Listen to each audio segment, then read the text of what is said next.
I'd like to begin by thanking Dr. Zaid, the Electoral Commission of India, and UNDP for inviting us to participate in this conference. You have made the first visit to India for us memorable, especially last night with meeting the President. As briefly mentioned yesterday, enrolling and voting is compulsory in Australia for any Australian citizen 18 years or older. At the last federal election in July 2016, we estimate 95% of eligible resident population was registered to vote. Of these, 92% actually voted, which equated to about 14.6 million people. Maintaining continued high levels of participation is very important to us. In practice, a compulsory regime drives a high level of compliance, but it assumes that the elector is the responsible party to enrol and vote, to engage in the process. Australians overseas, however, do not have the same obligations. They are not required to vote and enrol.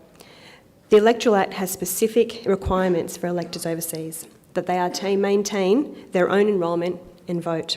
An elector can register as an overseas voter 3 months prior to leaving from the country and up to 3 years after they have left. They are then registered for a 6-year period until they return to Australia or they decide to re-register and continue to live overseas. This can be done via our website, where many of our online facilities are captured. At present, there are only about 20,000 overseas electors registered. This is out of a group of roughly 1 million Australians at any one time that are out of Australia. Providing services to overseas Australians is a challenge. Our law states that if you are registered as an overseas voter and you do not vote, you are removed from the roll until you return and live in Australia. This is significant for Australians, as we generally engage in the electoral process and wish to vote, particularly so for electors who are overseas serving their country, in the capacity of the armed forces, police forces, diplomats, international workers and volunteers. As mentioned earlier, voting is compulsory for enrolled Australians, and a fine is issued if you do not vote. Voting can be done anywhere in the world. There is no need to be in your home location. The AEC offers those travelling, working or living overseas the right to vote. We provide the locations and information via our website, and for the 2016 election, we utilised 95 locations across the world taking votes.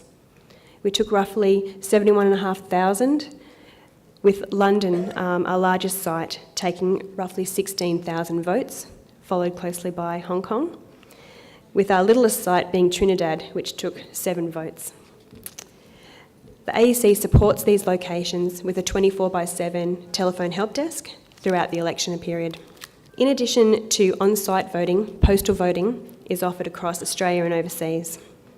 This is for people who cannot attend a polling place overseas, such as defence personnel or travelling Australians. A postal vote can be applied for online via our online postal vote application site. This slide is an example of the postal vote certificate that the ballot papers are attached to. It must be filled out and completed and witnessed and sent back to their elector's home division in Australia by 13 days after the election day to be included in the count. Another category of postal vote is a general postal voter, or we refer to as a GPV. You can register as a GPV if you fit a number of categories and are approved by the AEC. These are things as a patient in a hospital or a nursing home, if they're unable to travel due to serious illness or an infirm, serving a prison sentence that is less than 3 years, registered as an overseas elector, a member of a defence or a civilian defence personnel serving overseas, and an Australian Federal Police officer serving overseas. That's to name a few.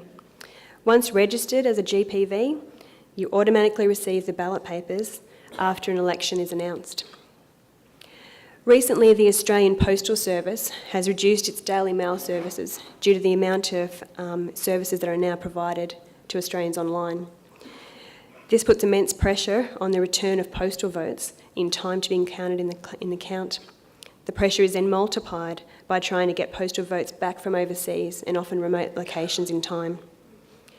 This year we had 1.3 million people vote via postal vote. 41,000 of those were for overseas electors across 179 countries. Between postal votes and overseas locating voting, we had about 113,000 being able to cast their vote in July this year. For security reasons, we do not identify defence personnel that have voted for an overseas location. Assistance is provided by our Department of Foreign Affairs in coordinating the communication with them. AEC has a number of challenges with overseas electors.